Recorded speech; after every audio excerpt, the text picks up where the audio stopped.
saying, it's hard out here. Like, you can't be out here thinking you can go and put your controller down and let life dictate how they want to do you.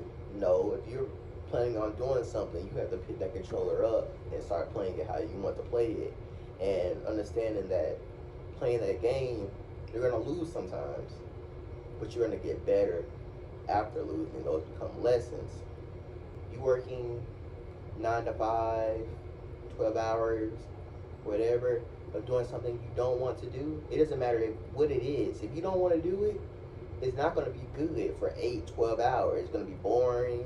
You would rather be home doing whatever. But if you're truly passionate, that time is going to go by so fast that you would basically do it for free. And that's what becoming finding your passion is, that find something that you wouldn't even mind doing for free.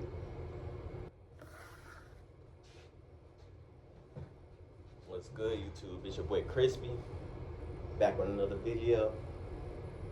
And today we're doing a little something different. We're at work, and I decided to make a video. I'm the only one here.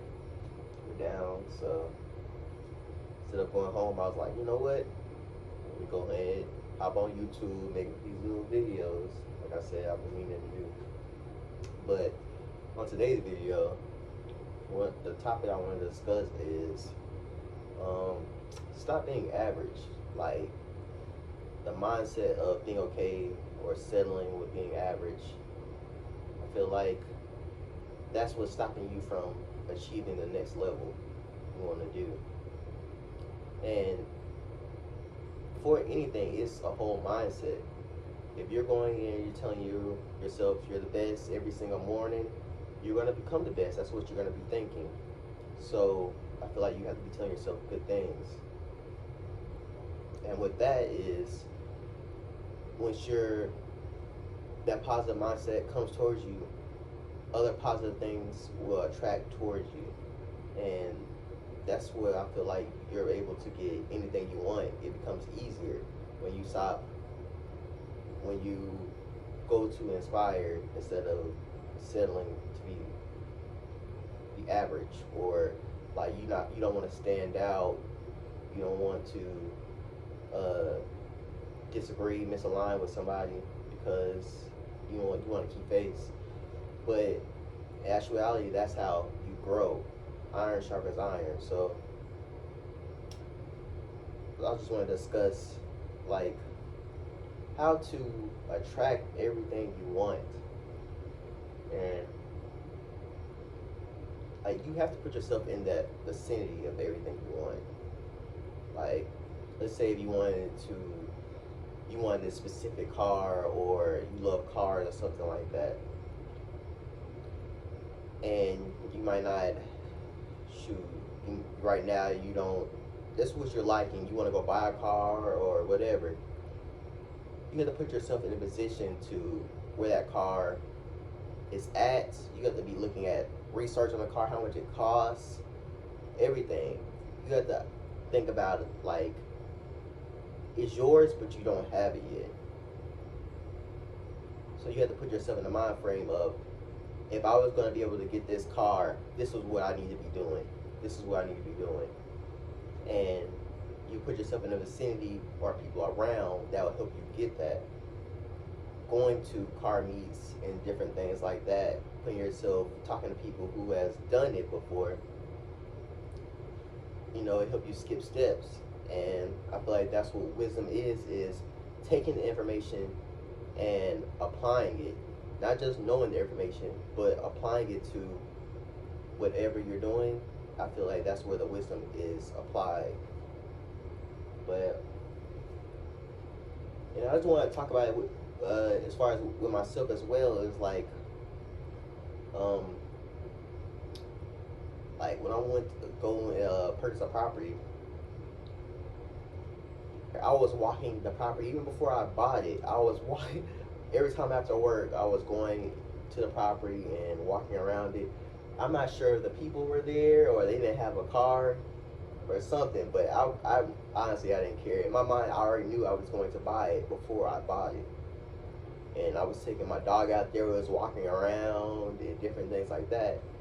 And it's funny that the first time I was looking to buy the property, it didn't work out. There was things with requirements with I was using FHA, so they had certain requirements that was needed, and they didn't let me get it. But boom, how it works is that the Most High, He sees you. He wants you to keep pushing. Like that shouldn't have. Like if that was content was like, hey, this is all I wanted. I failed. I would have never purchased the house. But I didn't let that stop me because I didn't have any other choice. To be honest with you, in my mind, I feel like this has to happen, and there was no other way. So they end up hitting me back a couple months later and like, hey, to be honest with you, you're the only person we can sell it to. Now that you hit a ding on the FHA, and you was before or next customer, person who was trying to buy the property, they hit a ding on the property because the bad debt. But with mine, it didn't do any of that. So it was funny that the only person they could sell it to was me. So I had a little bit of leverage, but at the same time, I had to work it out with the requirements for the house that needed to be updated. So all that to be said is, I'm saying like, if you're telling yourself this is going to happen, it's going to happen. And if you're thinking of how to dim yourself down, you would that light that you want is never going to happen. It's not going to shine on you. You have to be that light so other people can have their light shine as bright as possible too. And I feel like that's the main thing, is to inspire people to be the best versions of yourself. Because once you show that, it brings everyone else up. Now it's just doing that in a positive way. But yeah, how you think becomes the way you are. So how the way you perceive yourself, not what others perceive you as, but how you truly perceive yourself will dictate how you move, how you think. And I feel like your algorithm, like you're scrolling on these sites all day, and you talk about something with your coworker or your friends, or you type in something on a whole different site and it pops up on your new site. That's your algorithm. And if you notice that, that happens, but you have to be the one to change your algorithm. Because if you're putting bullshit as your algorithm, you're gonna see nothing but just women and guns and negative things. But if your algorithm is business, entrepreneurial, different things, skills, things that you're learning constantly, that fits you as well. So just putting yourself in that environment of you're only seeing the things that your goals and you have set for yourself, you have to make sure they align all the time. And you also have to put the work in. You have to meet God halfway. He's not going to just give it to you just because. You have to meet him to show him that you really want it and that you take care of it. Because he's not going to give you something you can't handle. It's not going to last long. He wants to know that you can truly handle it so that you can have it forever. Because he's testing you as well. It's not everything. He's not just all good and, well, the things that he's teaching you is good. The lesson he's teaching you, but it's not at the present moment that you're going through it. You're not seeing the benefits of it. It's when you go and look back on it that you understand, like, oh, that was from the greater good. That was for character development. Like, you have to go through different things. I forgot the word, but you have to go through different things in life, to different experience to become who you are. When you haven't experienced anything inside life, it's hard for you to go tell somebody about something. So getting that experience of going through different things, that's what shapes you. And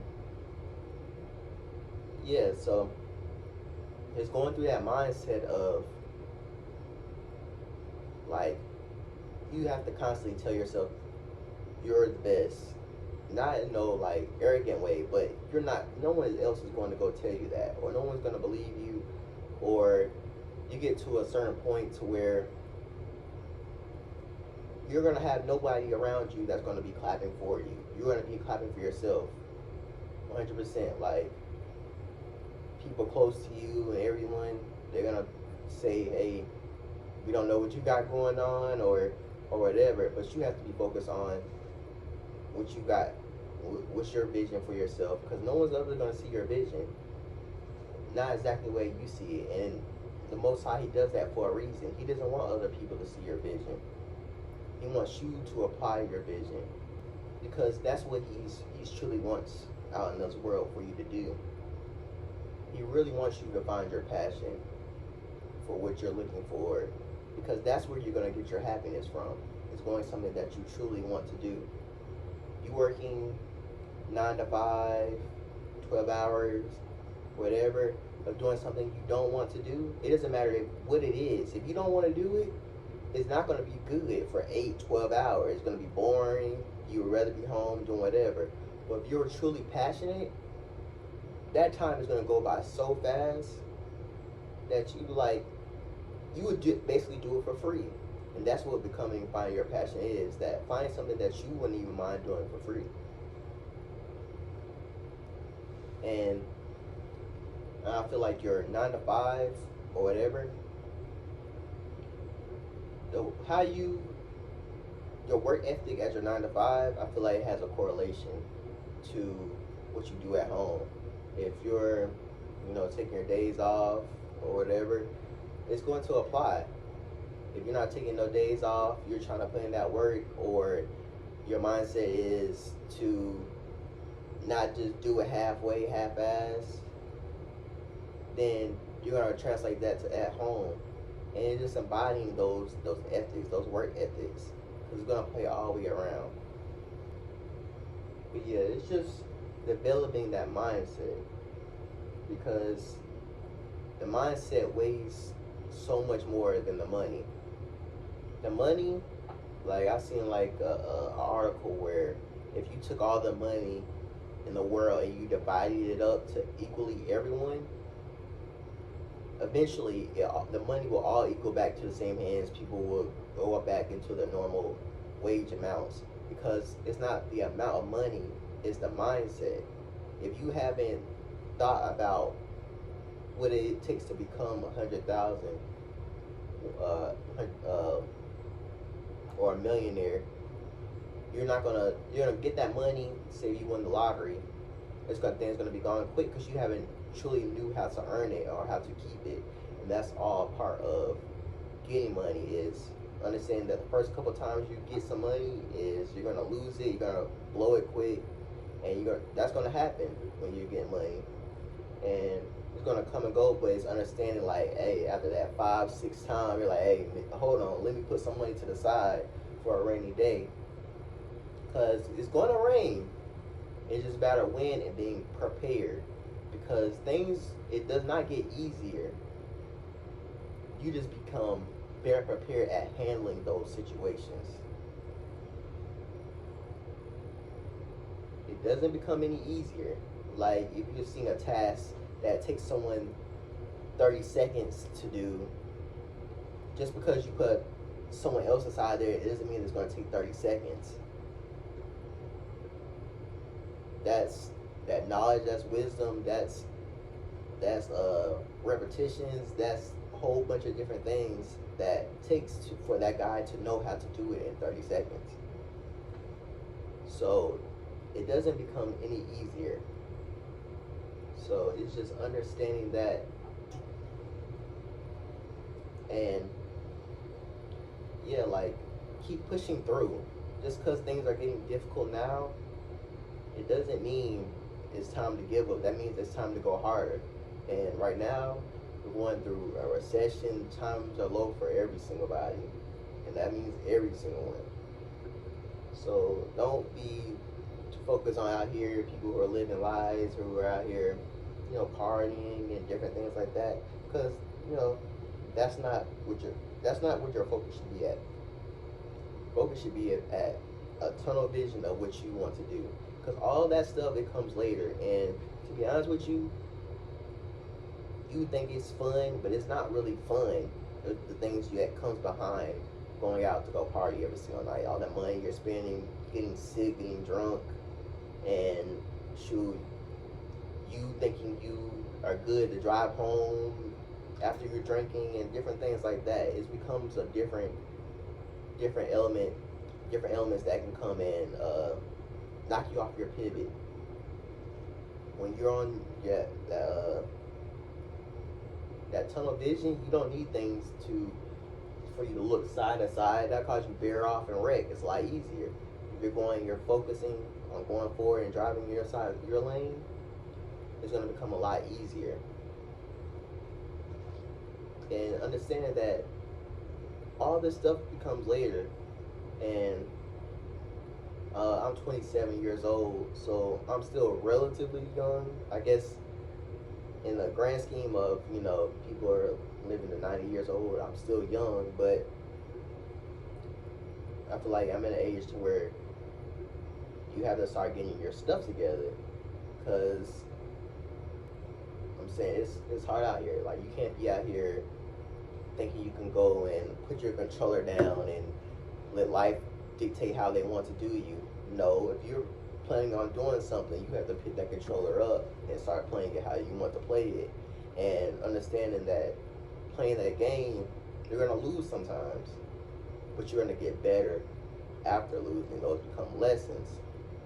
So that's what I want to push. Just get out that average mindset of like, oh, I don't want to do this, or I don't care. Like, none of that stuff matters if what you want to do and you're truly satisfied and that's what's in your mindset, you need to do that 100%. It doesn't matter if no one agrees with you and no one's backing behind you. As long as you're comfortable with it, that's all that matters. And it's an endurance race. Like, you can go here and do something for 5 years, but all it takes is you're that 1 month away from hitting that breaking point. You have to keep going, especially if you're passionate about it. When you're passionate about it, it makes it a lot easier to do that. If you're not really passionate, you're going to give up. But you're going to get to that point, because consistency is going to add up. Those baby steps are going to add up. So just keep putting that work in, keep grinding, keep doing, send out these goals, writing them down, crossing them out, making new goals. Keep doing that for yourself. Keep challenging your mind. It's not going to be easier. So I appreciate you tuning in with me. It's your boy Crispy, and I'll catch you next time. Peace.